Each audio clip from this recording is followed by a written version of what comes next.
Você que manda. Então vai, vamos lá. Bom, então vamos dar início a mais uma reunião do LAGET, Grupo de Estudos de Tumores Hereditários Latino-Americano. Hoje é sexta-feira, dia 10 de junho de 2022. Estamos aqui em São Paulo e hoje teremos aí a apresentação de um grande amigo nosso que está aí sempre debatendo conosco sobre a oncologia e a oncogenética, está presente em diversas participações, reuniões, congressos, meetings, né? Então, hoje nós teremos o prazer aí de ter o Dr. Rodrigo Guindalini. Ele é médico, oncologista clínico e oncogeneticista da oncologia do Grupo DOR, da Rede DOR, aqui em São Paulo. E o Dr. Rodrigo Guindalini, ele, então, tem doutorado, pós-doutorado em oncologia pela Faculdade de Medicina da USP, né? E o Dr. Rodrigo vai nos presentear hoje com a apresentação intitulada Câncer de Mama Hereditário no Brasil, Espectro e Prevalência de Variantes Patogênicas. Então, doutor Rodrigo, muito obrigado pela presença. É um prazer tê-lo aqui no LAGET, né?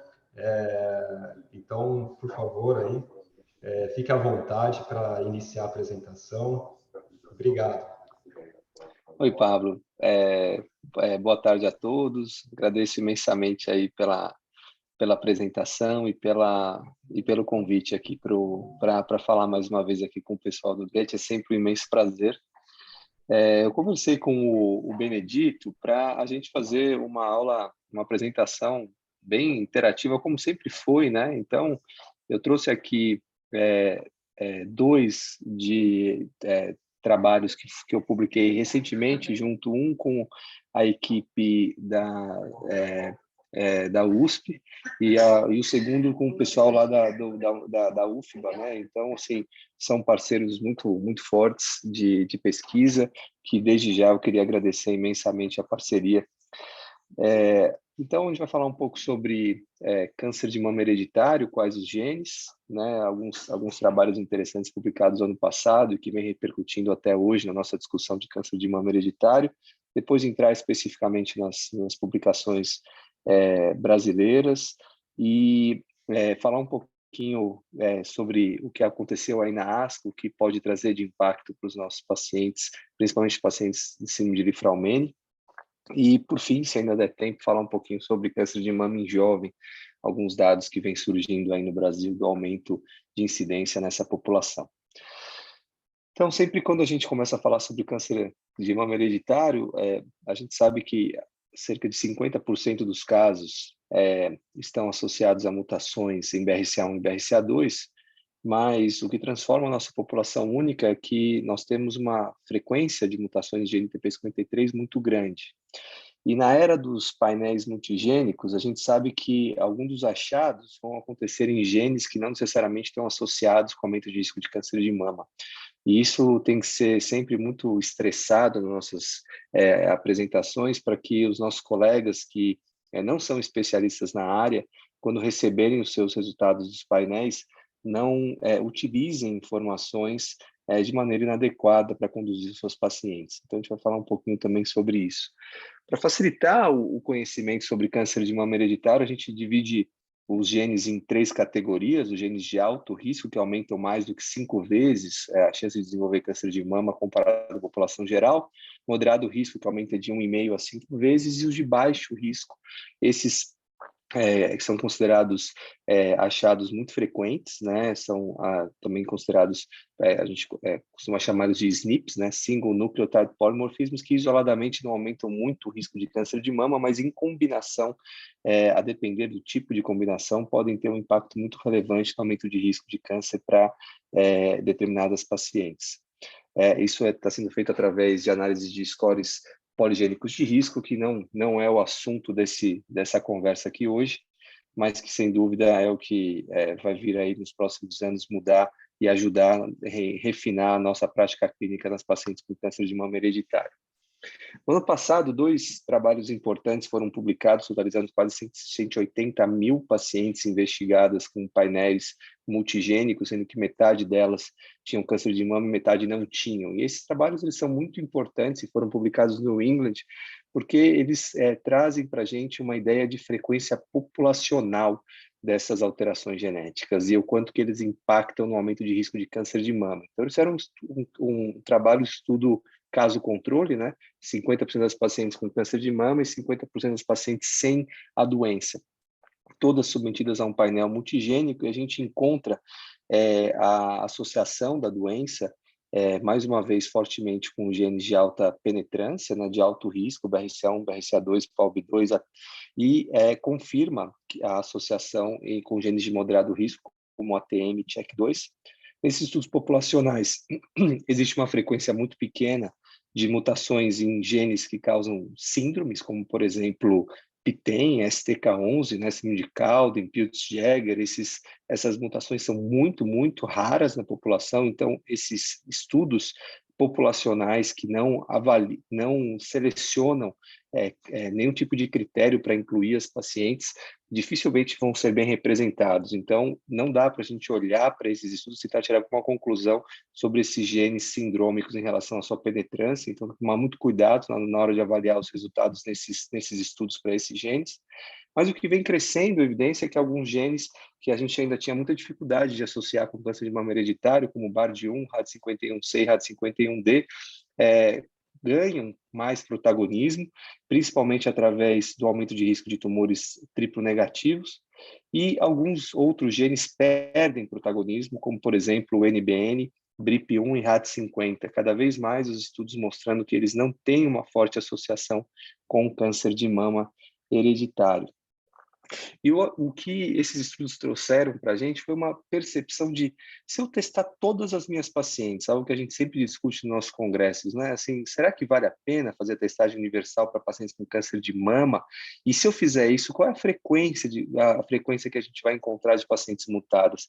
Esses trabalhos trazem essa informação. Então, quando você analisa todos os pacientes testando só BRCA1 e BRCA2 com câncer de mama, a chance de encontrar é em torno de 2,1%. Se você associar os outros genes de moderado risco também, e os outros genes de alto risco, você chega aí a 5% de pacientes com mutação. Então, uma em cada 20 mulheres que a gente fizer o teste genético, independente de considerar a história familiar, idade diagnóstica, tipo histológico, vão ter mutações nos genes de predisposição a câncer de mama. Mas o que chama mais atenção é que existe também uma frequência das pacientes na população geral que não tem histórico familiar de câncer de mama e não tem histórico pessoal de câncer de mama, que também vão ser positivas. Portanto, essas variantes patogênicas nesses genes de predisposição a câncer de mama não são tão raros, essas variantes raras como nós pensávamos. E a gente ainda não tem uma forma de estratificar as pacientes em relação a manejo clínico e cirúrgico baseado em histórico familiar ou histórico pessoal de câncer de mama. A gente coloca todas elas no mesmo cenário e oferece tudo igual para todas elas. E esses estudos populacionais levantam mais uma vez o questionamento se essas pacientes que não são parte de famílias de câncer de mama e ovário hereditário, se elas devem ou não receber o mesmo tipo de estratégia de manejo do que aquelas pacientes que fazem parte de uma família que preenchem critérios da síndrome. Então, aqui é para facilitar, né, o que a gente sabe daqueles genes que realmente estão associados a câncer de mama, e se você fizer um painel multigênico, se você encontrar uma mutação em um gene diferente do que está aqui nessa tabela, você não tem ainda como afirmar que esse câncer de mama esteve associado com a alteração genética encontrada. Portanto, apesar de nós termos hoje painéis de 170, 150 genes que podem ser sequenciados, cerca somente de 12 a 15 genes estão fortemente relacionados com o aumento de risco de câncer de mama. Aqueles de alto risco, aqueles associados a síndromes, moderado risco, e alguns outros que estão principalmente aumentando o risco de certos tumores, como, por exemplo, triplo negativo. Então, falando um pouco, né, desses, agora sabendo que a gente tem um número limitado aí de genes com forte associação com câncer de mama em estudos populacionais, vamos agora avaliar quais são os estudos aqui brasileiros, né, mais recentes que avaliaram painéis multigênicos em pacientes com câncer de mama. Então, esse trabalho, queria mais uma vez agradecer aí a parceria do pessoal do ICESF. Esse é o trabalho realizado com o banco de dados do Laboratório Mendelix. Também agradecer muito a oportunidade de trabalhar junto com eles nesse estudo. E o que a gente fez? A gente avaliou pacientes que tinham sido encaminhadas para fazer a realização de painéis multigênicos e que tinham diagnóstico de câncer de mama. E qual é o background para esse estudo, né? A gente conhece muito bem o espectro de mutações de BRCA1 e BRCA2 e em várias populações, inclusive aqui na nossa população brasileira. Mas a gente não tem muitos estudos ainda que explorou qual é a frequência e o espectro de mutações em genes que não são BRCA1 e BRCA2 em pacientes com câncer de mama. Então, esses estudos, eles realmente ainda estão faltando na literatura e a gente precisa preencher esse gap com os nossos dados. Então, para determinar o espectro e a frequência de mutações nos genes de predisposição a câncer em pacientes com câncer de mama diagnosticados com câncer de mama, a gente realizou uma avaliação de aproximadamente 1.660 pacientes e a gente comparou esses achados, a frequência de mutações patogênicas nesses genes, com o banco de dados deste laboratório, que já tinha sequenciado aproximadamente 19 mil pacientes sem um motivo de testagem ser câncer. Então, esses pacientes que nós utilizamos como controles, são pacientes que fizeram sequenciamento genético por um outro motivo que não fosse investigar predisposição a câncer, como, por exemplo, doenças neurológicas, oftalmológicas e assim por diante. E aí a gente fez, então, uma análise de odds ratio, né, para aquelas variantes patogênicas encontradas, tanto em genes como variantes patogênicas específicas, para saber se existia uma associação entre a doença câncer de mama versus aquelas pacientes que não tinham câncer de mama, que possuíam essas mutações no grupo controle. Assim como foi feito também no estudo que foi publicado no New England, né? O estudo de caso controle que a gente acabou de mostrar, né? Tanto o Carriers Study quanto o BICAC. Então, a metodologia foi fazer o sequenciamento multigênico de 166 pacientes com câncer de mama que foram encaminhadas para fazer testagem. Então, já existe um bias de encaminhamento. Normalmente, as pacientes que são encaminhadas para laboratórios de sequenciamento genético são pacientes que têm uma maior chance de ser encontrado uma alteração de predisposição a câncer. Então, essa população é uma população enriquecida, provavelmente para pacientes mais jovens e pacientes com maior risco de câncer. Infelizmente, maior risco de câncer hereditário. Infelizmente, esses dados tão granulares para esses estudos de laboratórios privados não são tão adequados. Infelizmente, a gente não tem a avaliação do histórico familiar de todos esses pacientes, isso é uma limitação desse estudo, mas todas elas fizeram uma avaliação de pelo menos 20 genes, que nós consideramos os 20 genes mais frequentemente associados com câncer de mama, e para facilitar essa interpretação, porque os médicos solicitantes eles poderiam adicionar outros 18 genes que de uma forma forma frequente estão realmente associados a câncer de mama. A gente dividiu então esses genes em genes que são clinicamente acionáveis. Então nós selecionamos 14 genes, dividimos eles em alta penetrância e moderada penetrância e consideramos, então, esses genes clinicamente acionáveis. Então, os de alta penetrância BRCA1, BRCA2, CDH1, NF1, PALB2, PTEN, STK11 e TP53, e o de moderada penetrância ATM, BARD1, BRIP1, CHEK2, RAD51C e RAD51D. Então, a partir de agora, quando vocês escutarem falar de genes clinicamente acionáveis, nós estamos incluindo todos esses, e de genes de alta penetrância e moderada penetrância, esses que vocês estão vendo aqui na nossa tela. Então, vamos para os resultados, né? Nós tivemos aí uma idade mediana da nossa coorte, né, que foi sequenciada de aproximadamente 43 anos. 19% das pacientes tinham mutações, a grande maioria nos genes BRCA1 e BRCA2, cerca de 10% das pacientes. E o terceiro gene mais comumente mutado foi o gene TP53. E se você analisar todas as pacientes que fizeram sequenciamentos nos genes de alta penetrância, cerca de 9,9% das pacientes tinham mutação nesses genes. Se você acrescentar o gene de moderada penetrância, 12,1%, e aí, no total, a gente tem cerca de 20% das pacientes com mutações. E quando você avalia as pacientes menores de 35 anos, essas pacientes elas tiveram uma frequência maior de mutações. Vou mostrar isso com mais clareza fora dessa tabela. E eu gostaria de mostrar aqui, em relação à presença de mutação R337H, que estava mais frequentemente encontrada, né, em pacientes da região sul e sudeste. Nenhuma paciente da região norte nós encontramos essa mutação, apesar dessa população ter sido pouco estudada, somente 26 pacientes dos aproximadamente 1.600 casos, mas a região nordeste ela estava bem representada aqui e somente uma paciente com mutação R337H. Então, aqui, mostrando de uma forma mais gráfica qual foi a frequência de pacientes com mutações que nós encontramos nessa coorte enriquecida, cerca de 20% com mutações provavelmente patogênicas e patogênicas, cerca de 50% das pacientes com mutações em BRCA1 e BRCA2, e o terceiro gene mais frequentemente mutado, o gene TP53, que principalmente por causa da mutação R337H, e a gente vai falar um pouco mais sobre essas pacientes.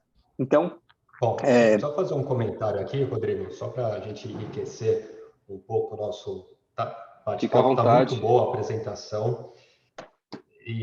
Mas eu acho que eu estava esperando por esse gráfico, eu li esse artigo, e no artigo tem justamente esses gráficos em pizza aí, né, que eu acho que ficou bem legal, muito interessante, e ele mostra, né, acho que uma coisa que é interessante notar é que quando você fala que são pacientes enriquecidas, né, provavelmente essas pacientes que foram fazer a testagem no laboratório, elas passaram, né, por uma avaliação, né, na qual elas preencheram aqueles critérios do rol da ANS, né, e aí, então, acho que dando cobertura para que essas pacientes com câncer de mama pudessem fazer o exame, né, e normalmente elas fizeram aquele painel, provavelmente de 37 genes do laboratório, e você vê como é interessante, porque essas mulheres que foram testadas, elas passaram por uma avaliação, né? Então, elas não é qualquer mulher com câncer de mama que está nesse gráfico, mas sim mulheres que têm uma suspeita maior, né? Uma suspeita maior, porque elas entraram naqueles critérios para testagem, né?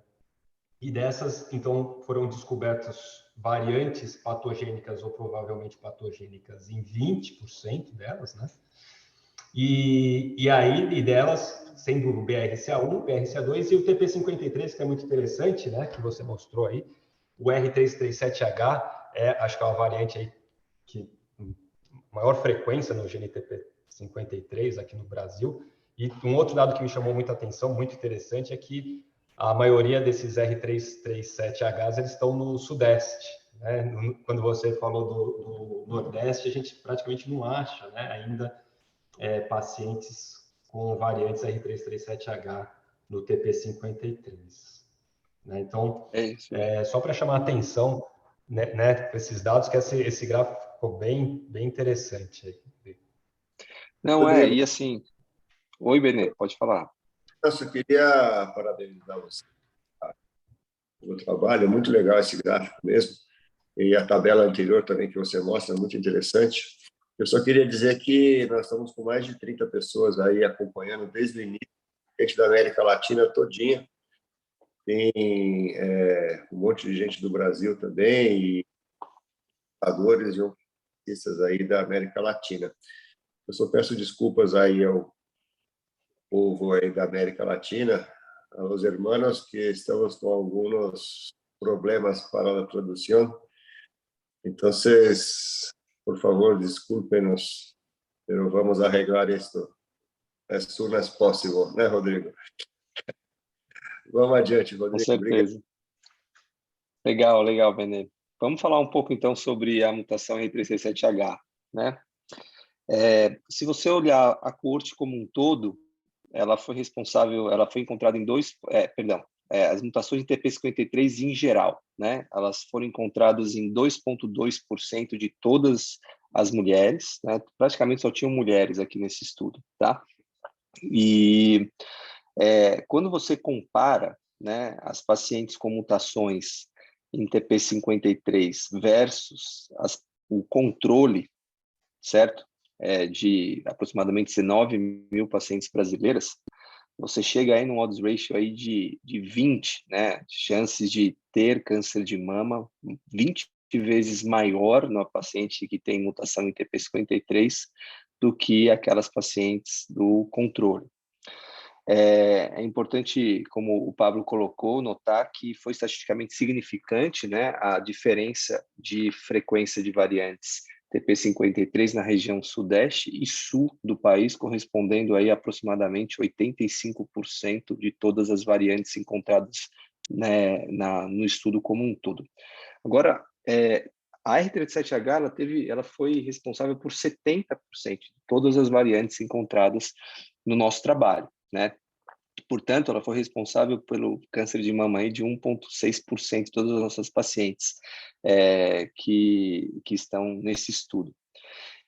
E um questionamento que sempre existe é o quanto que essa variante realmente está associada a câncer de mama, já que o fenótipo dela é um fenótipo um pouco mais brando do que a gente tem para aquelas mutações clássicas na região de DNA binding domain.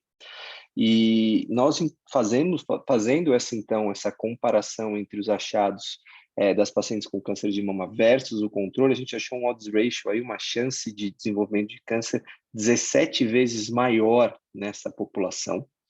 E quando nós vamos olhar para a idade, né, qual foi a idade que essas pacientes desenvolveram câncer? Aproximadamente aos 42 anos. E quando você compara com aquelas pacientes que tiveram câncer de mama e nós encontramos a mutação no DNA binding domain, que é o que normalmente acontece no resto do mundo. Essas pacientes com mutações no DNA binding domain tiveram diagnóstico aos 32 anos. Então, mais uma vez mostrando realmente que o fenótipo é diferente da mutação R37H versus as outras do mundo, fazendo com que essas pacientes tenham um diagnóstico um pouco mais tardiamente, 10 anos a mais do que as pacientes no mundo como um todo que têm mutações no DNA binding domain. Alguma consideração aqui? Eu tenho uma consideração.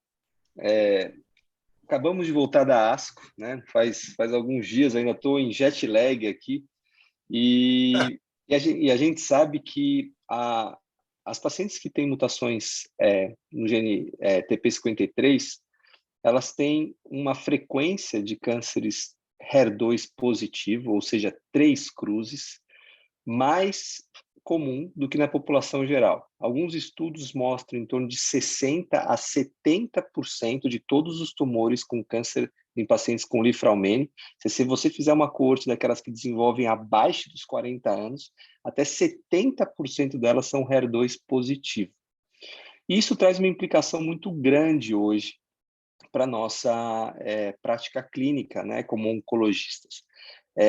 Nós, então, tínhamos tratamentos específicos somente para pacientes que tinham HER2 amplificado, ou seja, HER2 3 cruzes. Essas pacientes têm tratamentos hoje extremamente eficazes no cenário neoadjuvante, adjuvante e metastático. Só que isso está mudando. De que forma? nós estamos começando a desenvolver drogas que também funcionam para pacientes que têm HER2 uma cruz e HER2 duas cruzes. E qual será a porcentagem de pacientes Lifraumene que estão neste grupo aqui? Se 60% a 70% estão no HER2 três cruzes, qual será a frequência que nós vamos encontrar com HER2 uma cruz e duas cruzes que também vão poder se beneficiar desses tratamentos? Então, uma nova era no tratamento de câncer de mama está surgindo e pode beneficiar muito as nossas pacientes Lifraumene. Por quê? Porque agora existe uma nova categoria que nós chamamos de HER2 low. Ao invés de ser o HER2 high, o HER2 positivo, que nós determinamos como HER2 por imunistoquímica 3 cruzes, ou HER2 imunistoquímica 2 cruzes com FISH positivo. Essas pacientes eram HER2 positivo.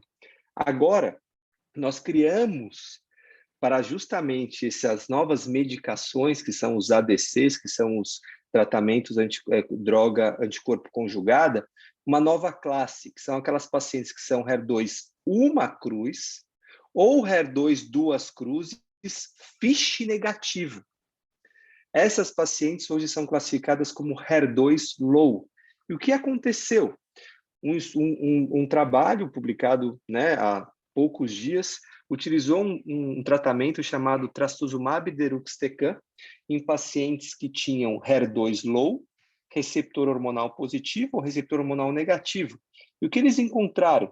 Um aumento de sobrevida global nas pacientes que utilizaram este medicamento, tanto pacientes HER2 low, receptor hormonal positivo, como também HER2 low, receptor hormonal negativo. Tanto um benefício de sobrevida livre de progressão, como de sobrevida global, fazendo, então, com que esse medicamento se transforme em uma nova opção para pacientes HER2 low. E a gente agora vai ter que começar a investigar qual é a frequência desse HER2 low na nossa população Lifraumene. E isso pode fazer uma grande diferença para a vida dessas pacientes. Algum comentário sobre isso? Isso é muito interessante, né, Rodrigo? Essa pesquisa pegou só pacientes com Lifraumene? Não. Essas pacientes, elas não são pacientes Lifraumene, é geral. Então, a gente está falando que nós temos um novo grupo agora. Antes, a gente dividia praticamente em HER2 positivo, triplo negativo e receptor hormonal positivo. Agora surgiu um novo grupo, que é o HER2 low. E esse grupo tem um novo tratamento. Esse estudo avaliou somente pacientes metastáticas, por enquanto, mas esse tratamento está começando a ser estudado também em pacientes HER2 low em outros cenários. E tamanha a eficácia que foi vista de benefício em sobrevida global nesses pacientes, não será pouco provável que você também encontre benefício em outros cenários, que por enquanto ainda não foi estudado. E talvez a gente saia de 60% das pacientes com Lifraumene metastáticas com opção de tratamento HER2 para ir 80%, 90%, a gente não tem essa informação. Então, a gente precisa ir buscar, porque a nossa população é a população que pode dar essa resposta, certo? Porque nós temos muito Lifraumene no nosso país. Um outro dado... Você falou no começo, né? Buscar essas anatomias patológicas dessas pacientes com mama e Lifraumene e checar a graduação, né? Para determinar melhor esse grupo, né? Esse subgrupo. Com certeza. Vamos pensar numa outra situação que vem acontecendo muito, agora saindo da história do HER2, o problema do painel multigênico, muitos genes sendo testados e a gente encontrando uma frequência enorme de mutações monoalélicas em multi-YH. Alguns estudos no passado, aqueles estudos que não tinham casos controles, né?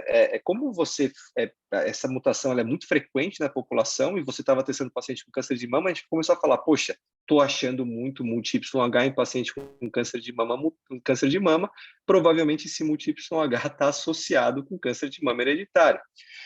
Só que esses vários estudos vêm não encontrando essa associação, mas ainda fica uma dúvida na comunidade. Então, o que a gente identificou aqui nesse estudo? Que 2,1% das pacientes com câncer de mama que foram testadas, nós encontramos mutações monoalélicas em MUT-YH. Foi o quarto gene mais comumente mutado. Só que, o que a gente precisa saber? Se essa mutação também não é comum na população geral. Porque se ela é comum na população geral, ela não está associada com câncer de mama hereditário. E a gente foi atrás, a gente pegou só as 2 mutações mais encontradas no nosso estudo, tá? Que foi a 1187GA e a 536AG. Elas correspondem a cerca de praticamente mais de 90% das variantes em MUT-YH que nós encontramos no nosso estudo. E olha só a frequência populacional dessas pacientes, dessas mutações. Essa daqui, quase 1% da população controle tem essa mutação, e 0,4% a essa segunda mutação. Ou seja, mutações em MUT-YH monoaléricas está presente em mais de 1% da população controle. E quando você vai fazer uma análise estatística, não há diferença estatisticamente significante a favor, um odds ratio a favor das pacientes com câncer de mama. Portanto, mais um estudo, e um estudo brasileiro, mostrando que a mutação MUT-YH, pelo menos nesta coorte, não foi associada a maior chances de câncer de mama, certo?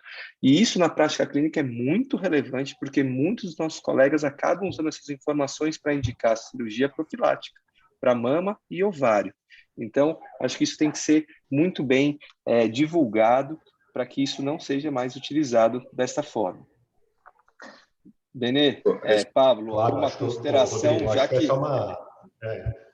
claro, isso aí precisa de consideração, né, Rodrigo? Essa é uma informação muito relevante para no nosso dia a dia, porque, como você mencionou, o MUT-YH ele faz parte da maioria dos painéis, né, desses expandidos que nós frequentemente solicitamos nos casos de mulheres com câncer de mama, né? E, sem dúvida, encontrar variantes patogênicas ou provavelmente patogênicas no gene MUT-YH é comum, né? É comum. A gente vira e mexe, encontra, como você falou, quer dizer, a frequência dessas variantes patogênicas no gene MUT-YH na população, ela é elevada, né? Ela chega aí a quase 1, até dependendo da população estudada, a 2%.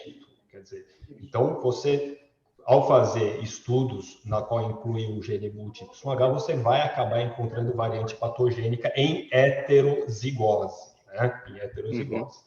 E sem dúvida, quer dizer, a gente tem alguns estudos, né, que foram realizados, acho que até o Dr. Benedito tem um estudo aí também com MUT-YH, né, e que mostra aí que ele pode estar associado ao aumento de risco para outros tumores, ou até tumor de mama, né? Mas eu acho que isso que você falou de indicar cirurgias profiláticas, isso já é um pouco demais para uma variante em heterozigose múltipla H. Eu acho que a gente tem que acompanhar os pacientes, né? Afinal, eles são heterozigotos para um gene,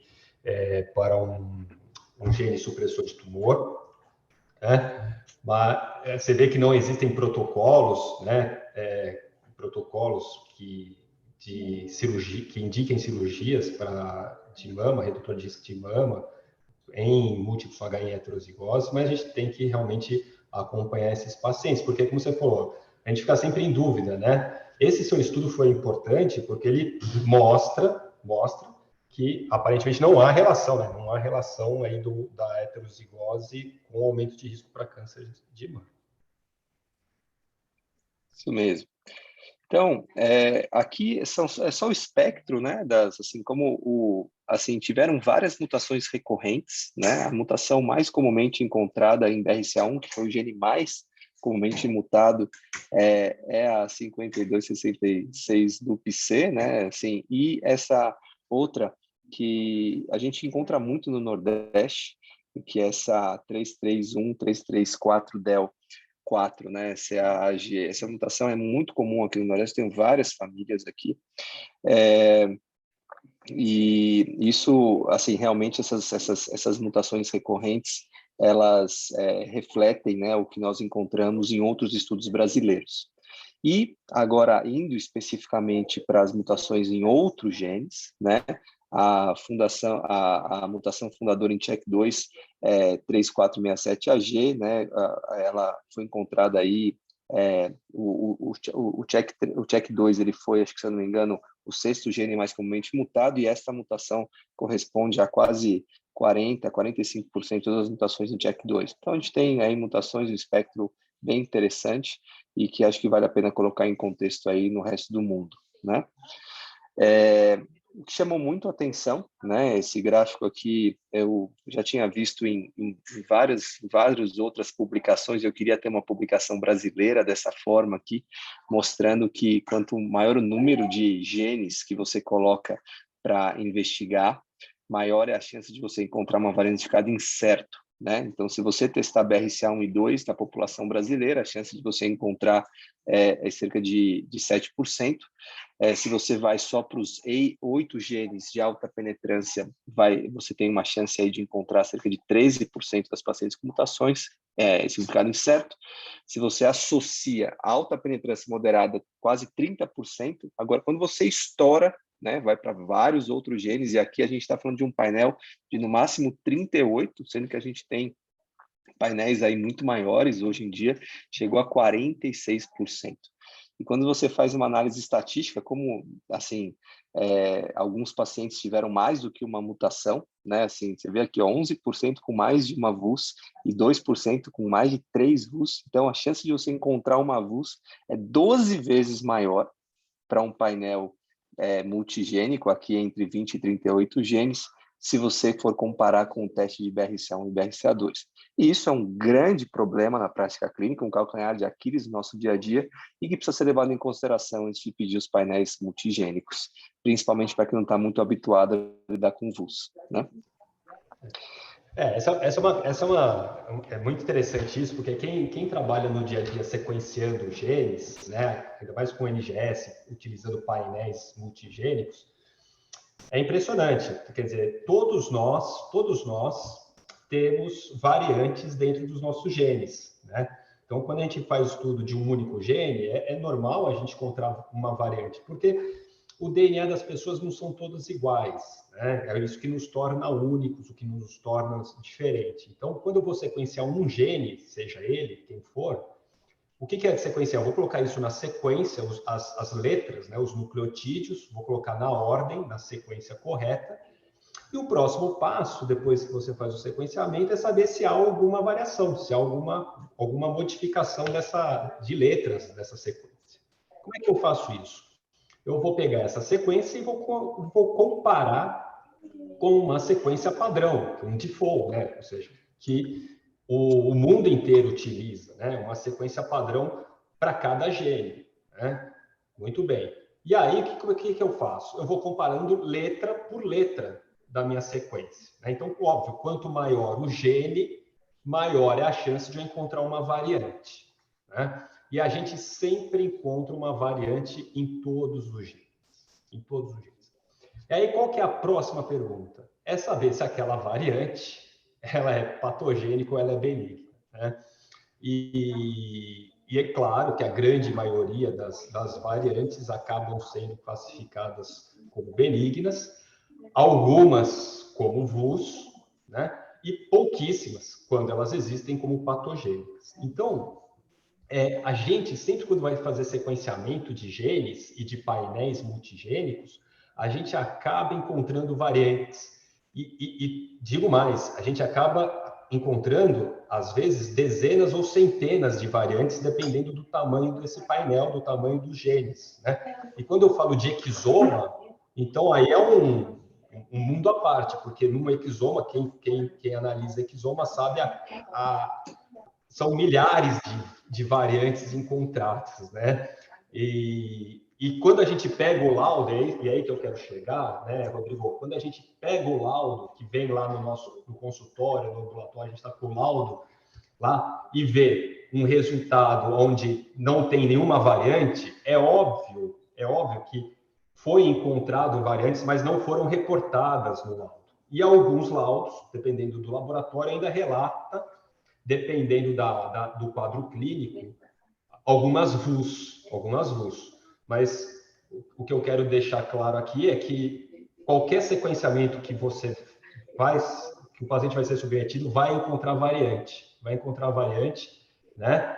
E vai encontrar VUS, principalmente nesses painéis de 141 genes, 144 genes, enfim. Não tem como você não encontrar variantes de significado clínico indeterminado.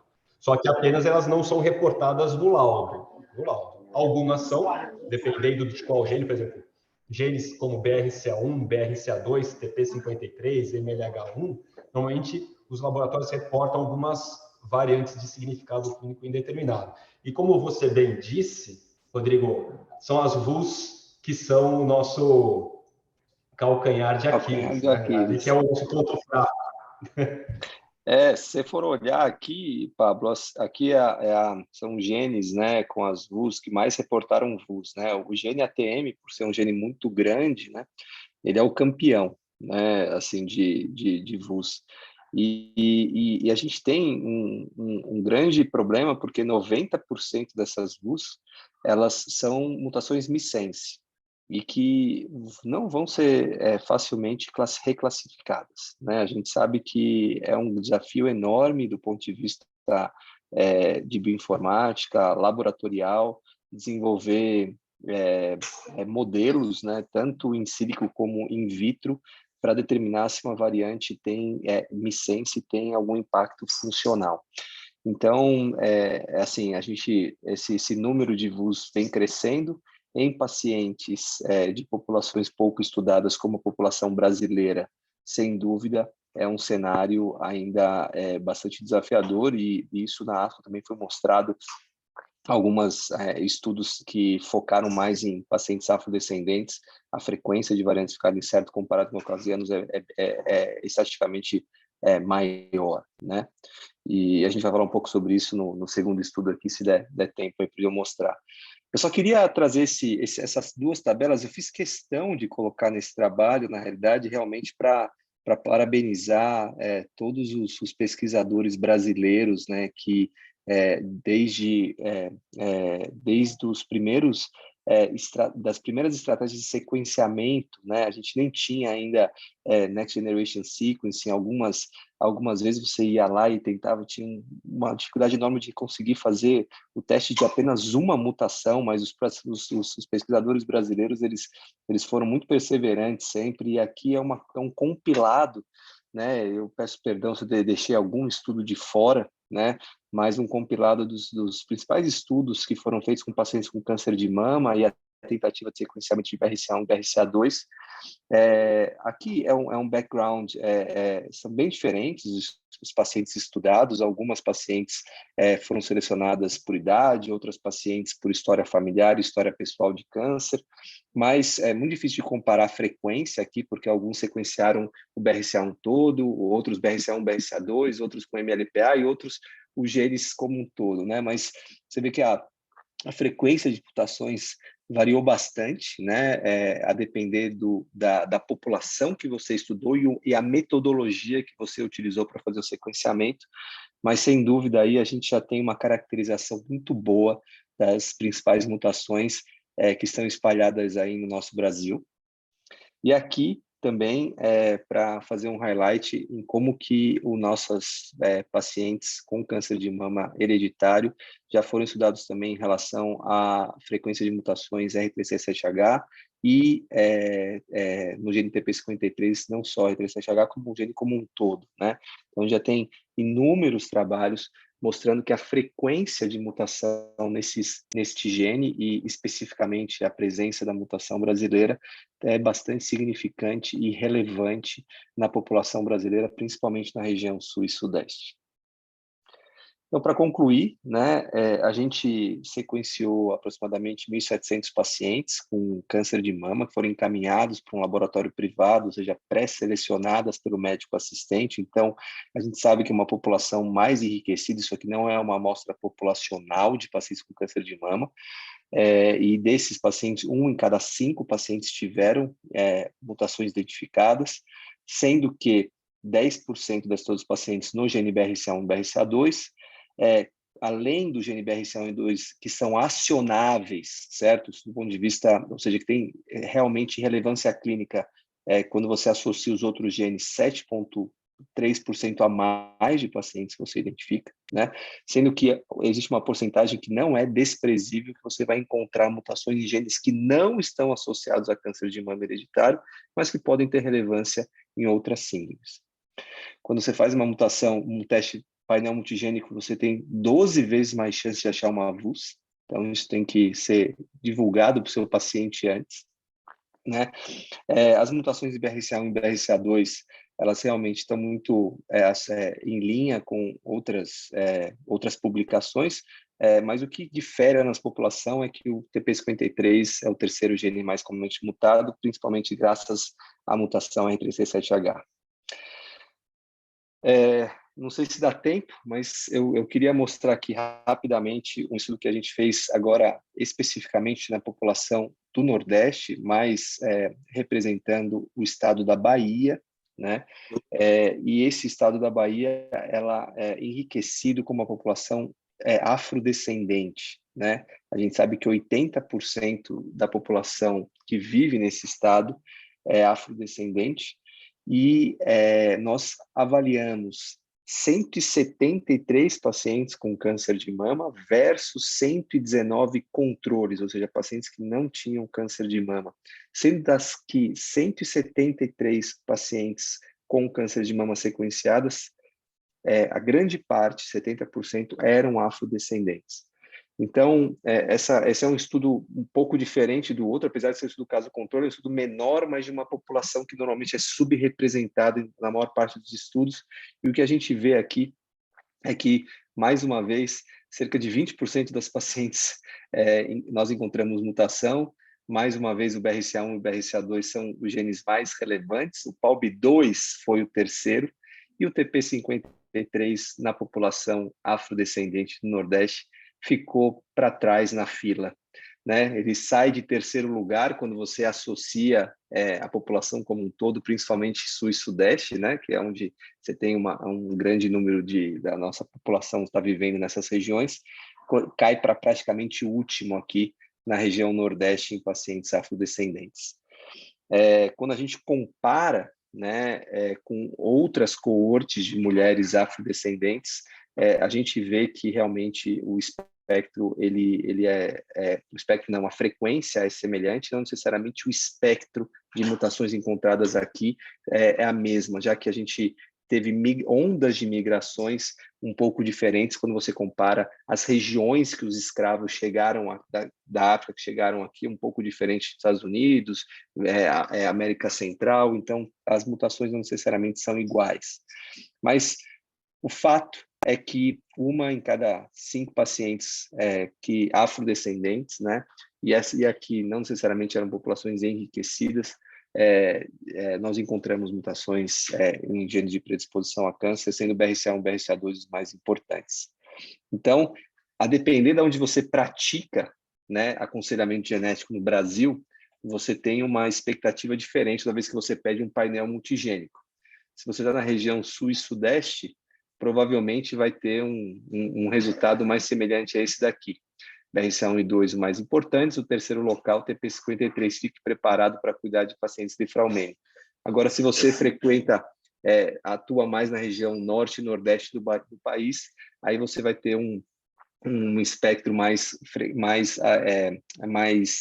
comum, e com TP53 não sendo um gene tão relevante nessa região. Pablo, eu tenho mais uma coisinha para falar, bem rapidamente. Vamos em frente. Vamos lá. A gente vem identificando um aumento de incidência e mortalidade em câncer de mama aqui no Brasil em pacientes mais jovens. Existem várias publicações mostrando isso, tanto publicações que foram realizadas dentro de instituições com grande volume no Brasil, como também quando utilizado bancos de dados públicos. Então, aqui é uma que utilizou bancos de dados públicos, mostrando a diferença de diagnóstico em mulheres abaixo de 40 anos em 1996, que é esse gráfico aqui, e comparando com 2017. Então, você está vendo um aumento da frequência de casos em mulheres com câncer de mama abaixo de 40 anos aqui no Brasil. E esse trabalho que foi publicado pela equipe do ICESP, né, pela Renata, pela Laura, pelo Otávio, eles avaliaram cerca de 13 mil pacientes com câncer de mama nesta instituição, que deram entrada de 2009 a 2020, e aqui esse gráfico mostra de uma forma muito clara uma tendência de aumento de pacientes com diagnóstico abaixo de 40 anos. E isso tem um impacto para a gente. Por quê? Porque quanto mais mulheres jovens com diagnóstico de câncer de mama, maior a chance de você encontrar mutações, certo? Então, no trabalho inicial que eu mostrei para vocês, de 1.660 pacientes, eu fiz um corte. Eu analisei as pacientes abaixo de 35 anos, qual era a frequência de mutações, e comparei com a coorte em geral. Existe um aumento de chance de você identificar mutações. Em pacientes abaixo de 35 anos, 26% das pacientes eram mutadas versus 20% das pacientes da coorte em geral. Isso foi estatisticamente significante e o espectro de mutações não mudou, né? BRCA1, BRCA2, em terceiro lugar o TP53. Mas você ganha um pouco mais aqui de importância para o TP53 e para os pacientes BRCA1, certo? Isso é muito relevante, porque assim, a gente sabe que não necessariamente você encontrar mutação, você tem que mudar a sua estratégia de manejo dessas pacientes. Aqui é o risco relativo de você desenvolver câncer de mama a depender do gene que está mutado, né? Então, você vê que tem muitos genes que são de moderado risco, que tem um aumento muito pouco relevante no aumento de risco de câncer de mama, e este aumento, principalmente nos genes de moderado risco, está muito associado a outros fatores modificadores, certo? Como, por exemplo, história familiar e densidade mamária. Portanto, o que eu queria deixar aqui como mensagem final é que a gente vive numa era, hoje, de painéis multigênicos. A gente sabe que os principais genes que vão ser encontrados é BRCA1 e BRCA2. No Brasil, a gente tem que ter uma atenção especial ao TP53, principalmente por causa do R3C7H. Muitos desses genes que estão nos painéis ainda não têm evidência científica de que estão associados a câncer de mama, então cuidado. E aqueles casos que você encontra mutações em genes de moderado risco, você não deve levar em consideração essas alterações e conduzir como se fossem genes de alto risco.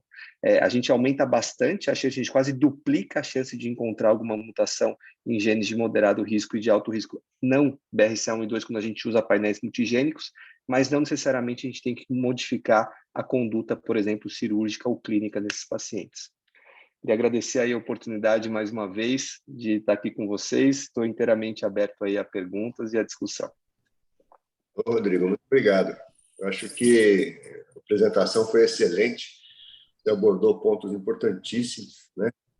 E é muito legal você ver um pesquisador como você preocupado aí com caracterização de população brasileira, inclusive com etnias diferentes, né? E é muito interessante esse enfoque que você coloca na Bahia, que é o país que, historicamente, a gente sabe que recebeu muita escravidão afrodescendente, né? Diferente dos Estados Unidos, mas foi um dos estados que mais entrava população afro no Brasil como escravo. Então, a gente tem que ter em mente essas diferenças técnicas. O Brasil é um país sui generis, né? Um país extenso, com características regionais.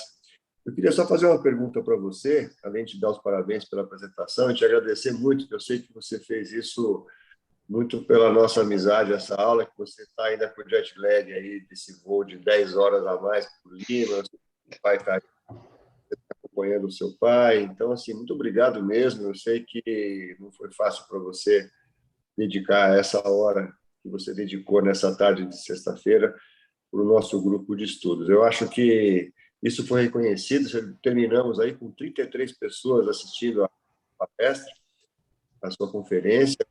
É um número respeitável, porque tem gente aí de todo lado assistindo. Eu não vou nem perder tempo aqui falando nos nomes, que eu sempre gosto de citar, mas tem gente de toda a América Latina, inclusive a nossa coordenadora do GET na América Latina, a Karen Alves, lá do Chile, ficou do começo ao fim na sua apresentação. Mas eu queria terminar com uma pergunta para você, depois o Pablo termina com as considerações dele, fecha a reunião. Eu queria te perguntar, Rodrigo, que é uma coisa que sempre me deixa angustiado, né? Você mostrou muito bem nesse trabalho legal desse aumento de jovens com câncer de mama. Claro, a gente vive num mundo agressor, um mundo que a gente é cada vez mais agressor, e a gente sabe das interações gene-ambiente, né, que existem. É só isso, né, que leva ao aumento para mulheres jovens, não só em câncer de mama, né, a gente vê isso em outros tumores também, né, câncer colorectal, próstata, o sistêmico que a gente está observando, né, a queda da idade de câncer. Eu queria saber a sua opinião. Claro que não existe resposta. Eu queria saber mais a sua opinião pessoal mesmo. Se a gente dá para pôr na conta gente apenas, ou você acha que tem uma interação que está ativando gatilhos aí que realmente não se ativava por causa da direção ambiental? Qual que é a sua opinião com relação a isso? Esse é um assunto que me interessa muito. E a gente fala de outras coisas, mas existiu de alta. Então, por que cair a faixa etária? O que você pensa disso? Então, Benê, assim, acho que a gente sempre, o que hoje, pelo menos para câncer de mama, é sabido, tá? Então, o que já está confirmado é uma mudança em fatores reprodutivos das mulheres em geral, né? Nuliparidade e aumento da que as mulheres estão tendo a ter o primeiro filho, né? Então, as mulheres tinham filho muito jovens e agora mais tarde. Então, fatores reprodutivos. Além disso, assim, padrões de dieta. Isso mudou e de estilo de vida. Então, esses três fatores eles já estão definidos como provável, assim, que realmente são responsáveis pelo aumento nessa faixa etária. O que a gente não tem ainda para câncer de mama, para esta faixa etária, não quer dizer na população em geral, né, mas que justifique uma queda em relação a hábitos de vida, é consumo de álcool e obesidade. Por incrível que pareça, alguns estudos mostram que até pacientes mais magras estão aumentando o risco de câncer de mama nessa idade, apesar da população estar sofrendo uma epidemia de obesidade, né? Então, esses dois fatores interessantes, a obesidade, que foi o que me chamou mais atenção quando eu fui atrás estudar esse tópico, porque eu achava que ia ser realmente disparado, né, um fator de risco, e infelizmente não. Então, eu acho, principalmente, que esses fatores, eles são fatores modificadores, e, sem dúvida, uma interação gene-ambiente existe. Agora, a gente ainda não consegue especificar quais são esses gatilhos mais importantes. Mas, se você for na literatura e ver o que está realmente já definido, fatores reprodutivos, diferença em padrões de dieta e sedentarismo. Esses são os principais fatores. Obrigado. E eu posso colocar mais uma coisa que eu acho que também está melhorando, né? As estratégias de rastreamento, né? Isso também tem que ser levado em consideração. Mas isso, na realidade, é um bias, na realidade, de tecnologia e não necessariamente, né, associado à diminuição mesmo da faixa etária. Muito legal, muito obrigado. Vou passar a palavra para o Pablo. Todo mundo dando mensagem, parabéns, Rodrigo, pela sua apresentação. Pablo, a palavra é com você. Bom. E encerra aí com o Rodrigo, por favor. Muito obrigado, Rodrigo. Bom, então gostaria de agradecer ao Dr. Rodrigo Guindalini, que é médico oncologista e oncogeneticista da Rede D'Or, aqui em São Paulo. É sempre um prazer ter o Rodrigo aqui com a gente, né? Bom, eu acho que com o passar da hora, né, Rodrigo, então agradecer muito a sua presença aí, tá? Muito obrigado pela aula, pela apresentação, pelos artigos publicados, pelo artigo publicado, tá? A gente aprendeu bastante, sempre aprende bastante com você aqui. Então, parabenizar, agradecer e vou, então, encerrar o nosso LA Get de hoje. Muito obrigado à presença de todos. Como o Dr. Benedito falou, a gente teve aqui uma audiência aqui de mais de 30 pessoas, 33 pessoas aqui o tempo todo conosco, pessoas da América Latina toda, tá? Então, agradecer e encerrar, então, a nossa reunião. Muito obrigado, Dr. Rodrigo. Até mais. Tchau, pessoal. Até logo, até mais. Obrigado a vocês.